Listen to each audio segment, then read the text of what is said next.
Ceci est un livre audio autogénéré par Google. Le verbe et le discours politique. Dans un fusil dans la main, un poème dans la poche. D'Emmanuel Dongala. Approche littéraire. Collection dirigée par Maggie Albet. Dernière parution. Agnès Aguerre, l'avocat dans la littérature de l'Ancien Régime 2011. Christian Schonars, écriture et quête de soi chez Fatou Diomé, Aïssatou Diamanka Besland, Aminata Zaharia, 2011. Sandrine Le Turc, Jacques Sternberg, Une esthétique de la terreur, 2011. Yassou Ika Az Akai, Simone de Beauvoir, La narration en question, 2011. Wally Kouadrimostefaoui, lecture de Assia Djbar. Analyse linéaire de 3 romans, L'amour, la fantasia, Ombre sultane, La femme sans sépulture, 2011. Daniel Mateo Kaoté, Le rire carnavalesque dans les romans de Sonny Laboutancy, 2011. Murray Lucie Clément, Andrei Makin, Le multilinguisme, la photographie, le cinéma et la musique dans son œuvre, 2010. Maha Ben Abdelhim, Laurent Gaspard en question de l'errance, 2010. Adelmo 11HALTER, Duras d'une écriture de la violence au travail de l'obscène, 2010. Monsieur EUZENOTLEMOIGNE, Sonny Laboutancy. La subjectivation du lecteur dans l'œuvre romanesque, 2010. Béchaïn, Le chercheur d'or de JMG Leclésio, Problématique du héros, 2010. Y. OTENG, Pluralité culturelle dans le roman francophone, 2010. Angelica Vernec, Mémoire et désir. Marguerite Duras Gabriel Roy, 2010. Agnès Aguerre, L'avocat dans la littérature du Moyen-Âge et de la Renaissance, 2010. Sylvie Gazagne, Salas Tétier, lecteur de Rimbaud et de Mallarmé. Regard critique, regard créatif, 2010. Élodie RAVIDAT, Jean Giraudoux, La crise du langage dans la guerre de Troie n'aura pas lieu et Electre, 2010. Introduction. Le roman surprend d'emblée et intrigue. L'auteur aura-t-il réussi le paradoxe d'opérer une collusion des mots fusil et poème, réputés par nature antinomie? À les cerner de près, le premier fusil évoque le combat, la guerre, l'armée, la tuerie, en tout cas l'hostilité et le conflit. Quant au second poème, il connote à souhait la rêverie, la méditation, l'évasion, le romantisme. À n'en point douter, ces deux vocables, a priori, s'excluent l'un l'autre. Serait-ce cependant une gageure que d'avoir un fusil dans la main et un poème dans la poche? Par quelle alchimie du verbe parviendrait-il à subsumer deux réalités antithétiques? Il lui faut pourtant trouver un point d'ancrage et une plateforme de conciliation. Le vaillant compagnon d'armes de l'auteur-narrateur, Mix, tente de percer l'énigme. Pour ce faire, conscient de l'ambivalence inextricable des sentiments, il a tôt fait d'user d'une formulation imagée. Ainsi donc le cœur référerait-il à poème qui est une évocation de l'amour, de la douceur, de la paix et le point fermé révélerait la colère, la puissance, le combat, d'où l'allusion au fusil. Tout est résumé dans sa forme ambiguë, à la fois celle d'un cœur et d'un point fermé un.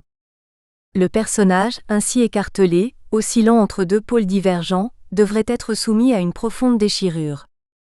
Enfin devenu lucide, il fait un aveu. Il confesse son impuissance à échapper à des sollicitations contradictoires. Il ne peut avoir aucune option et demeure prisonnier de son dilemme, quand bien même il pencherait davantage pour l'armée et la politique. Il semble s'insinuer en lui, de façon sous-jacente, la vocation ambiguë du héros du livre de Stendhal Le Rouge et le Noir. Dire que j'ai pensé un moment devenir prêtre ou médecin, pour soulager les malades, les nécessiteux. Ou romancier. Oui, je voulais écrire des livres, des poèmes pour témoigner.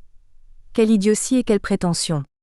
Non vraiment, il n'y a que l'action politique qui puisse sauver le monde d'eux. Sa participation héroïque à la guerre de libération en Afrique du Sud n'en fait pas un soldat au cœur d'airain. Dans sa fuite éperdue sur le chemin du retour, il laisse épancher son cœur. Il dévoile avec une suavité romantique sa vraie nature. Il en est pétri comme d'une substance magique. Il s'analyse, exalte sa sensibilité. Son évocation fervente et lyrique de la nature où il se pâme lui confère une douceur rousseauiste. Pour la première fois, il se mit à douter de la valeur humaine de son engagement politique. Il avait découvert en lui-même une âme très sensible à la nature, à la poésie, à l'amour, une sensibilité qu'il avait délibérément étouffée. On ne fait pas la révolution avec des sentiments. Et pourtant, il ne s'était jamais trouvé aussi complètement homme, aussi heureux que pendant ces jours de voyage où aucune pensée politique n'avait effleuré son esprit. Mayela fit alors un effort sur lui-même afin de ne pas se laisser aller à la nostalgie. « C'est mon côté mystique », se dit-il en souriant troll. Mayela est présomptueux. Malgré son apparence pudique, quelle idiotie, quelle prétention, il est dévoré par l'ambition. Il pratique le culte du moi et est entiché d'égotisme. Il rêve de célébrité et d'immortalité, soit comme écrivain, soit comme chef d'État. Force est de reconnaître que cette gageure a été tenue. La suite du récit en portera témoignage. J'ai écrit un livre politique, Les Mémoires d'un guérillero. J'ai commencé une révolution. J'ai essayé. Me suis-je trompé après tout ? J'aurais dû devenir écrivain, romancier, poète et témoigner de mon temps. Comme ces conteurs et griots africains qui nous ont légué notre histoire. Au XXIe siècle, les élèves, les étudiants, tous les intéressés se retourneraient vers moi pour avoir une image, même floue, de cette moitié du XXe siècle sur notre continent 4. Quoi qu'il ait pensé, quoi qu'il ait dit, ce poème dans la poche est transporté par l'engagement et la révolte. Il est voué à exalter le courage et à galvaniser la passion épique du héros.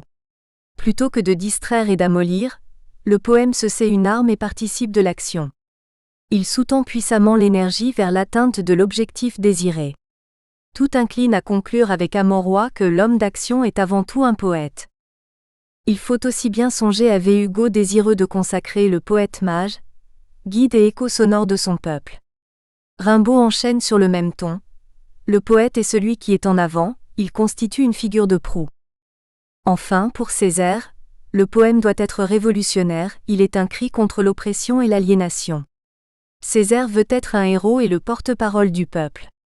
Il veut l'assumer littéralement, et avec ostentation. 5. Il revendique cette responsabilité pour l'homme de culture, qui doit jouer le rôle de ferment de la Révolution 6. Et de renchérir sur la dimension politique de son engagement. Il le dit sans embâche à Philippe de Crâne. Poète ou chef d'État ? Poète ou chef d'État ? Je le répète, fondamentalement poète, mais poète engagé.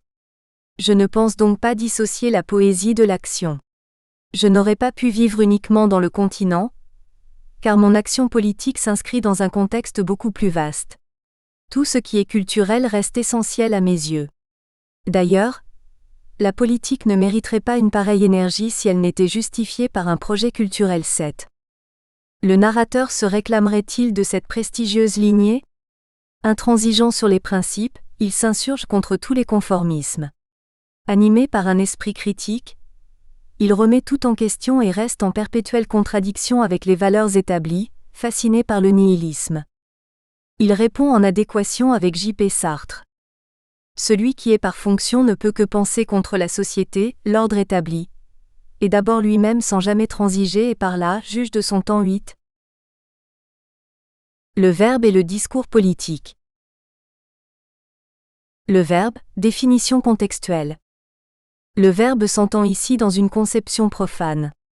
Il est exempt de toute aura biblique, le verbe de Dieu. À tout le moins, une interférence religieuse dans ce contexte revêtirait plutôt un sens figuré ou ironie. Le verbe est ici substance de la parole. Le dictionnaire Le Petit Robert projette un meilleur éclairage sur ce vocable. Mot qui exprime une action, un état, un devenir et qui présente un système complexe de formes. Le verbe est le mot par excellence. Il constitue le substrat originel de toute langue. Il jouit d'un statut particulier en Afrique, où règne la civilisation de l'oralité. Le verbe est le support de toute communication langagière. Il a une importance particulière dans la transmission du savoir, du savoir-être et du savoir-faire. En un mot, dans tout ce qui relève de la formation intégrale de l'homme. Aussi lui rend-on un véritable culte dans toutes les circonstances de la vie qu'il structure et transforme. Il constitue la mémoire de l'histoire. Son apprentissage et son maniement acquièrent une importance primordiale. Tout acte de la vie quotidienne y concourt par privilège, les jeux, les chants, les contes, les devinettes, les palabres, les rites d'initiation en appellent à l'oralité. L'acquisition éloquente et efficace de l'expression orale est un atout indispensable et munit l'être d'un pouvoir considérable.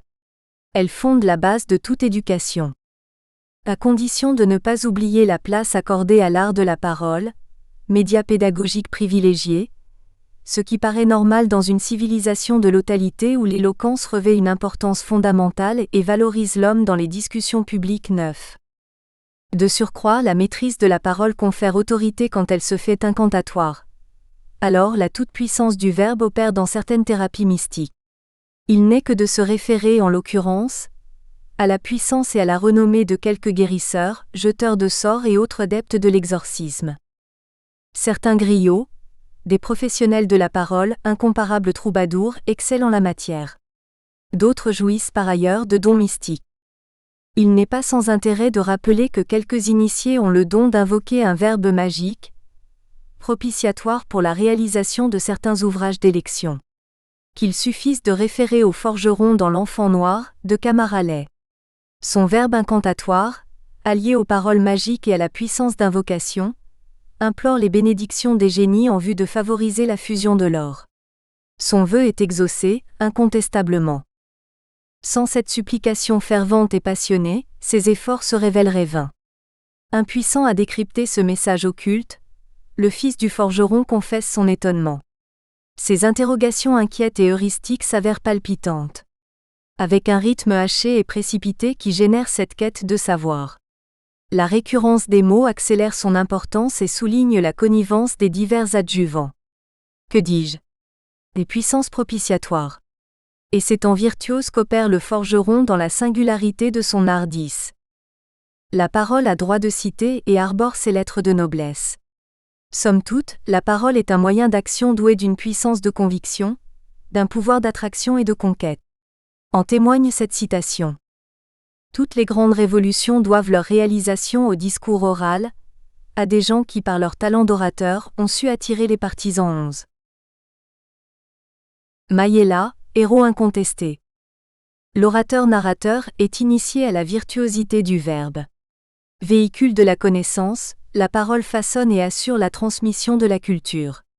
À preuve, cette affirmation de l'auteur qui en souligne le caractère mystérieux et divin. D'ailleurs, la grande épopée africaine ne s'est-elle pas transmise de génération en génération par la parole ? La parole n'est-elle pas un don, un souffle venant de Dieu 12 ? Le héros en acquiert un surcroît de maîtrise et d'efficacité, par la fréquentation assidue de ses maîtres à penser, les révolutionnaires marxistes. En effet, dès les premières pages du roman, Mayella se révèle un excellent orateur. Il a tôt fait de faire vibrer le peuple. Non seulement à l'aide de mots privilégiés par la Révolution, qui exhalent un relent presque magique et qui sont impérialisme, néocolonialisme, alcoolisme, mais aussi et surtout par la manière de dire, la faveur d'une rhétorique qui inclut d'emblée le peuple dans le discours, comme partie intégrante et acteur de la parole à la manière des conteurs africains. Au moyen de cet artifice, il noue une complicité tacite avec le peuple qui en permanence est tenu en haleine. Son entière attention est focalisée sur le thème de la Révolution. L'orateur amorce sa harangue par le slogan révéré par le peuple. L'imprégnation idéologique est d'autant plus forte que d'emblée, le monde vibre à l'unisson, porté par un rythme exaltant. La foule, séduite, reprend en chœur les mots, achève la phrase à peine commencée, telle une chanson à refrain dans une grand-messe populaire. Ainsi, en supprimant l'alcoolisme, nous resterons, comme le veut notre devise nationale révolutionnaire, un seul. La foule peuple. Un seul. La foule pays. Tout. La foule, tout pour le peuple, rien pour le peuple. Nous espérons que vous avez apprécié cet aperçu. Pour continuer à écouter ce livre audio sur Google Play Livres, utilisez le lien dans la description de la vidéo.